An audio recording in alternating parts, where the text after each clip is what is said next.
talking about orbs again. I had hoped never to have to do that again. Parascience last year disproved orbs conclusively, scientifically, testably, and with evidence that anybody can look at and try for themselves. They've explained how they did it. They've explained the thinking behind it. They are quite happy to explain it to anybody as simply as it needs to be explained. And they have done sterling service to all of us. And still they come. The orbs. The dust whisperers amongst us. There are no paranormal orbs. I'm not saying there aren't potentially paranormal lights. There are, in places. But, to be honest, they're just as likely some kind of unexplained earth activity. And there's certainly no evidence that they've ever been photographed in places where orbs appear. Orbs appear where there are dust, moisture, insects, little fibres, anything that can come close to the lens of the camera and catch the light.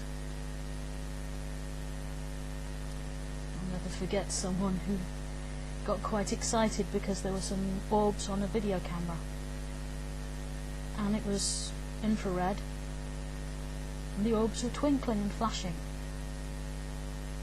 So they said, this can't be dust. It's flashing.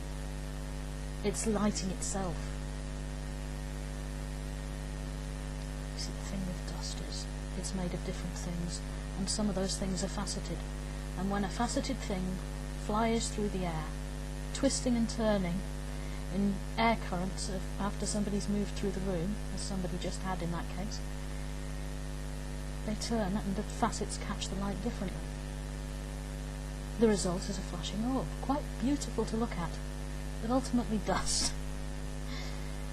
Now, there is someone on YouTube, known to some of us as the Dust Whisperer, who presents this stuff as ghosts and claims to be able to communicate with it. Sorry, unprofessional to laugh, but irresistible.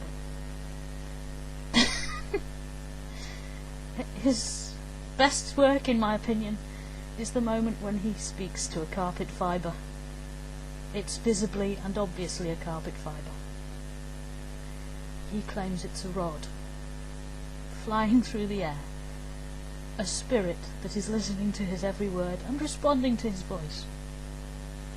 It responds, oddly, by moving in the air currents.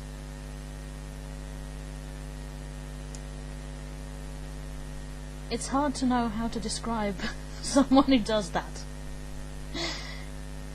Dust Whisperer seems to cover it, but he also presents EVPs that are the sound of a waterfall, and he admits having filmed it next to a waterfall, but claims he can hear voices in the water. So can I every time I turn on a tap. It's human nature. The human brain is set up to notice human things. Millions of years ago,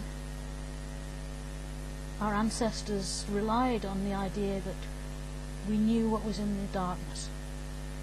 Not specifically, but we knew there was a risk. A gentleman hiding in a cave with his family would need to be very cautious if somebody was skulking around outside the cave. So if a human sees a human-sized or shaped shadow, ancient instincts kick in, and we decide it's a human. Because it's better to assume that than to assume it's a tree outside waving its branches, and not take precautions to protect your family. We're alive because of thinking like that. We're alive because of the kind of thing that says to us, that orb has a face in it. There are no faces. Look closely and you'll see that the orb is just a bright ball. In some cases, pollen can produce a little pattern inside, which looks like a face if you're looking for faces, which of course we are. Parascience did a brilliant job. They had 2 cameras rigged to go off together at a slight angle to each other, creating a stereo photograph. This meant that in every pair of photographs, if there was a self-illuminating ball of light in the area, it should appear again.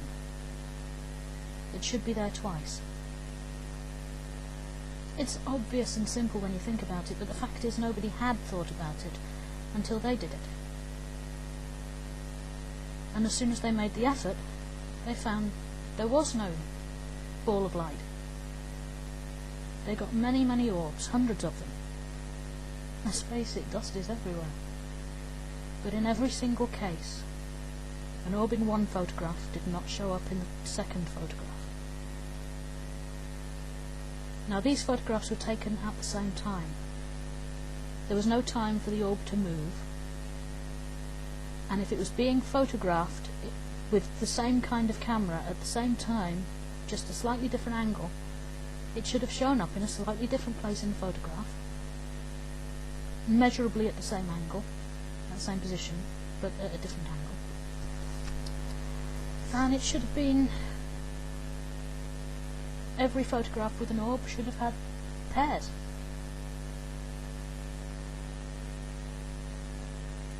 It wasn't like that.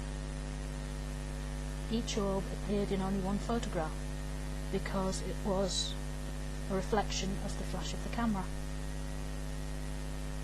Now as soon as you mention camera flash, all the dust whisperers say, "I've got one and it's on infrared." How do you explain that? There is no flash. And at this point I have to stop and hit my head against the wall for 5 minutes while I try to figure out how to explain to someone how a camera works. But basically, if you have a picture, there was light. In the case of an infrared camera, they give off their own light. You will notice them on investigations because they have a little ring of lights around them. Sweet little LEDs. And these will shine out brightly, so brightly that they'll quite blind you if you're looking at them through an IR camera yourself. They're invisible to the naked eye because your eyes aren't infrared capable. So it looks dark, and you think, oh wow, something's moving in there and flashing. It must be self-illuminating. I was once fooled, briefly. I was looking through my camera and forgot I was looking through my camera, as can happen when you're looking at the camera screen, and I saw a flashing light. I thought, oh wow, I'm wrong. There are such things as orbs. And then I thought, oh, hold on a minute, I'm looking at it through the camera. So I was seeing the light from my infrared torch shining on this piece of dust. And it was pretty, but it wasn't paranormal. Then we get the outdoor types. I have to be very careful not to put people off going outdoors and taking photographs. I don't want people to stop investigating. I also don't want people to lose hope because they're not getting anything. The truth is, none of us get much. There are people out there who've been working 10 years and have 2 EVPs. There are people out there who have nothing, but have worked hard and have debunked a lot. There are perfectly capable groups whose evidence amounts to nothing, who have had personal experiences, who know some of what's going on, but they haven't been prepared to put anything forward as evidence because they can't prove it, and in some cases have disproved everything they've got. It's not easy.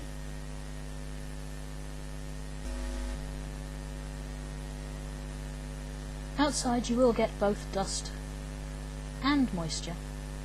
You also get pollen, which is very pretty. Often makes quite interesting shapes.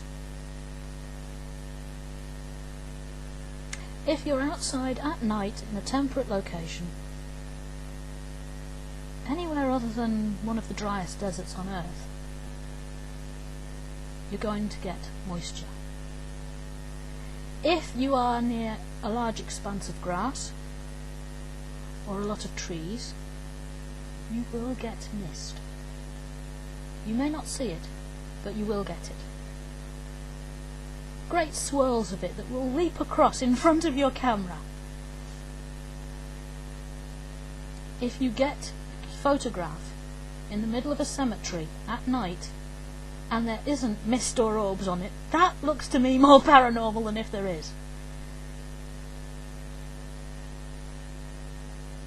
I once got in trouble on a website for pointing out that the army of orbs in a forest at night in a rainy autumn was not ghosts.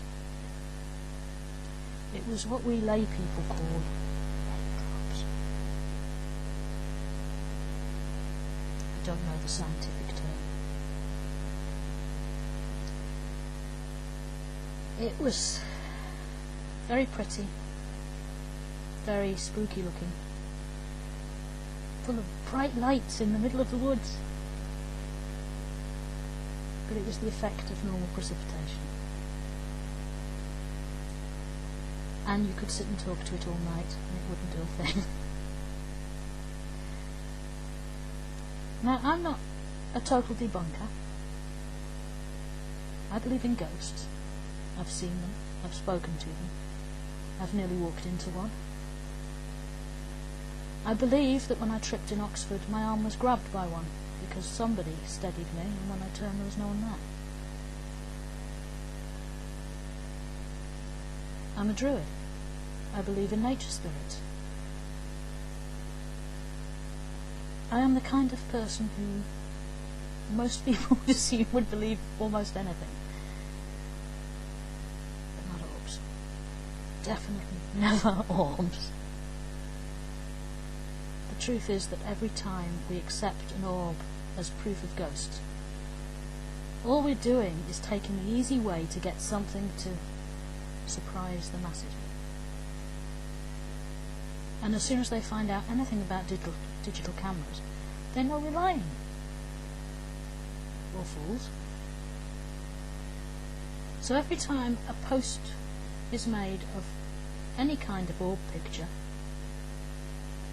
what it's saying to everybody is this group do not do their homework. Or, even worse, this group is making things up.